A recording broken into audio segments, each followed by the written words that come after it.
తెలంగాణ ఉద్యమంలో కీలక పాత్ర వహించిన ఉద్యోగులను టీఆర్ఎస్ సర్కారు విస్మరించిందని బీజేపీ నేతలు ఆగ్రహం వ్యక్తం చేశారు. బీజేపీ రాష్ట్ర నాయకత్వం పిలుపు మేరకు ఉద్యోగ సంఘాలకు మద్దతుగా రంగారెడ్డి జిల్లా కలెక్టర్ కార్యాలయం ముట్టడికి బీజేపీ జిల్లా నాయకులు బయలుదేరగా హైత్నగర్ పోలీసులు అడ్డుకున్నారు.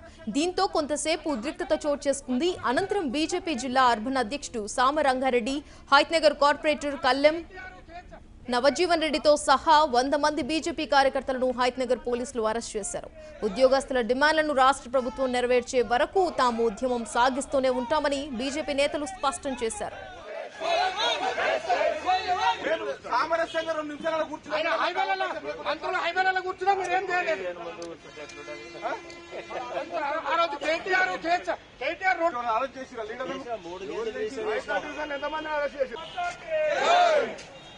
जय माता भारत माता जय